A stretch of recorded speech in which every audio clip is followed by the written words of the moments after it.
Magandang araw mga bata, ang tatalakayin natin ngayon sa GMRC 3 Quarter 3 Week 2 Day 1 ay tungkol sa pagkilala sa sariling kakayahan sa pagtulong sa kapwa.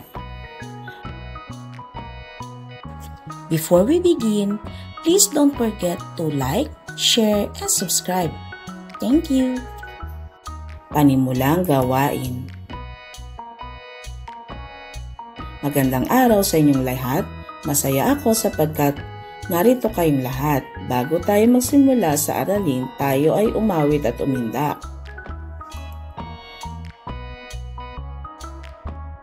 Pagganyak. Kumuha ng isang mahalagang bagay mula sa inyong bag. Kilatisin at siguraduhin na ito ay may halaga sa inyo. Pag-isipan ng mabuti kung bakit ito mahalaga sa inyo.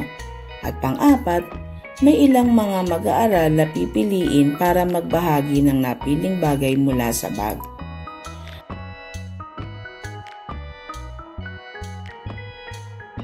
Gawaing paglalahad ng layunin.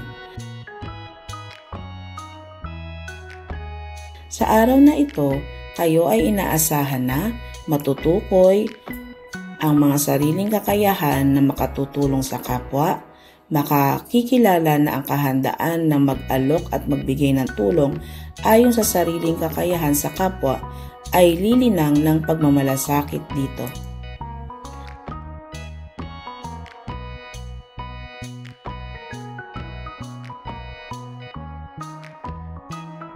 Gawaing pag-unawa sa mga susing salita. Narito ang kahulugan ng mga salitang kakayahan at pagmamalasakit. Kakayahan. Ang kakayahan ay tumutukoy sa talento, husay o galing ng isang tao upang magawa o maisakatuparan ng isang gawain.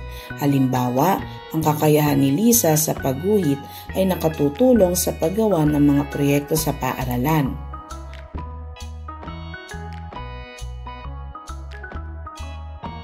Pagmamalasakit. Ang pagmamalasakit ay nangangahulugang pagpapakita ng malasakit, pag-aalala at pagtulong sa kapwa, lalo na sa oras ng pangangailangan.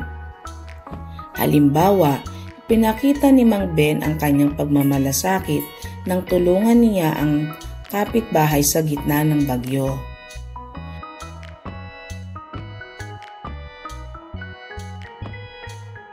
Pagbasa sa mahalagang pag-unawa o susing idea. Ang mga bagay na nakuha ninyo sa inyong bag ay may halaga.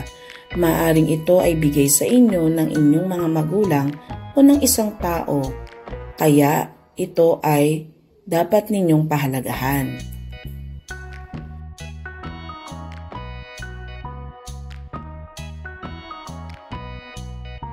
Ang pagbibigay halaga sa inyo ay sumasalamin din ng pagmamalasakit. Tulad na lamang ng bawat miyembro ng pamilya, ang bawat isa ay dapat nagpapakita ng mga pamamaraan sa pagmamalasakit sa tahanan.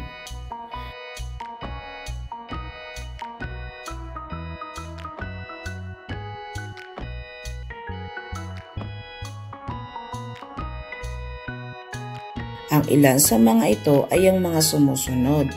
Number 1, pagtulong sa gawaing bahay. 2, pakikinig sa magulang. 3, pagpapakita ng kabutihan at paggalang. 4, paglalaan ng panahon para sa pamilya. 5, pagiging responsable. At 6, paggalang at pagpapasalamat.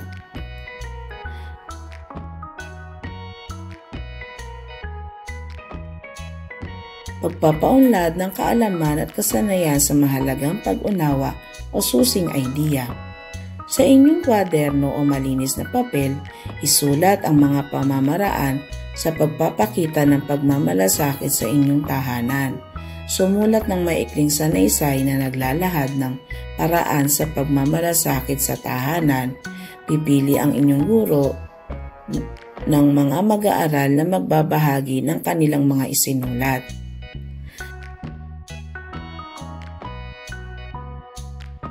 Narito ang isang halimbawang sanaysay, ang pagmamalasakit sa aking tahanan.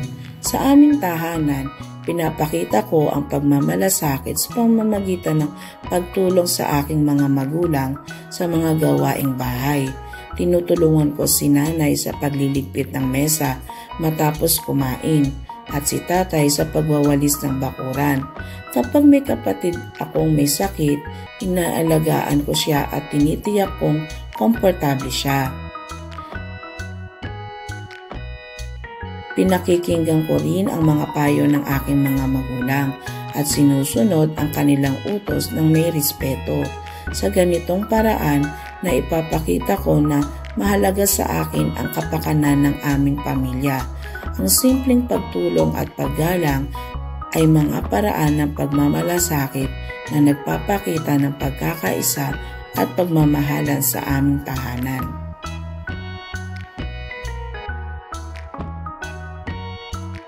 Tanong: tungkol saan ang maikling sanaysay na inyong sinulat?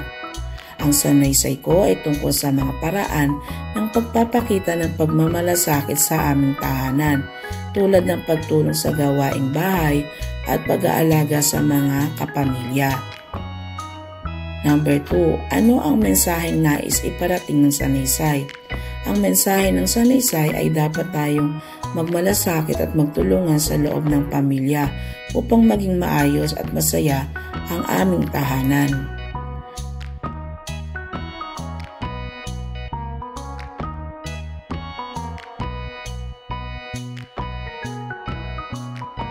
Number 3. Bakit nakikibahagi ang bawat isa sa pagmamalasakit sa inyong pamilya? Nakikibahagi ang bawat isa dahil mahal namin ang isa't isa at gusto naming mapagaan ang gawain ng aming mga magulang. Ang pagtutulungan ay nagpapakita ng pagmamahalan sa pamilya.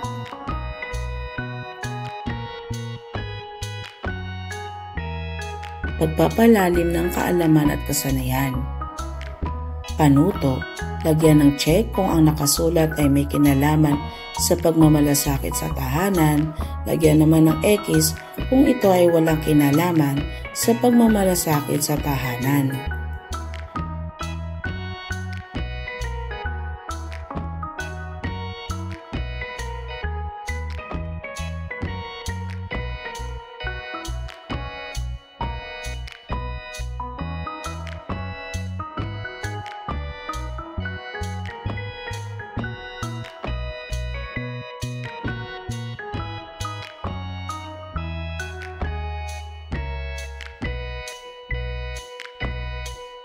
Narito ang mga tumpak na kasagutan.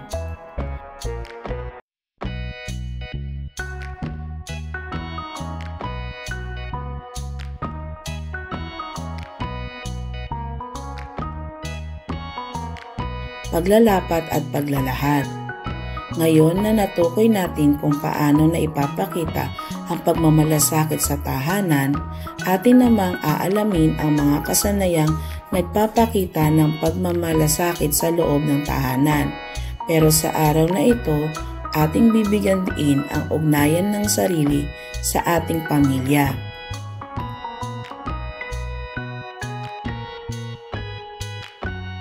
Sa ating pakikipag-ugnayan sa mga miyembro ng ating pamilya, may mga kasanayan o kilos na nagpapanday sa ating pagmamalasakit. Sa mga sitwasyon na aking babanggitin, pag-isipan at sagutin ang mga tanong.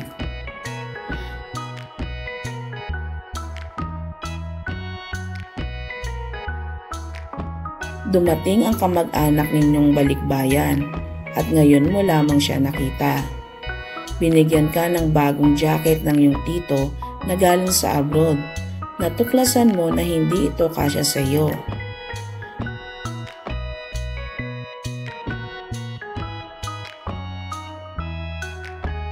Ang iyong lola ay sadyang makakalimutin dulot ng pagtanda. Ilang beses ka na niyang inutusan para kunin ang kanyang salamin, pero di niya agad naaalala kung saan niya ito nailagay.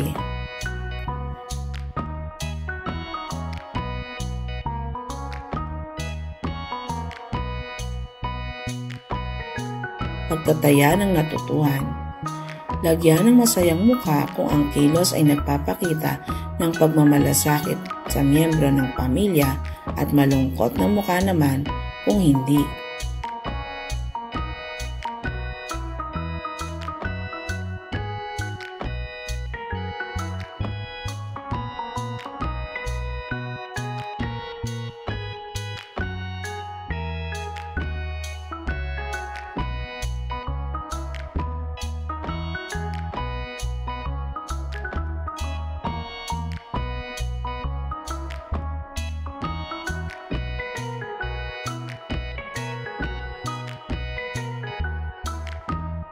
Narito ang mga tumpak na kasagutan.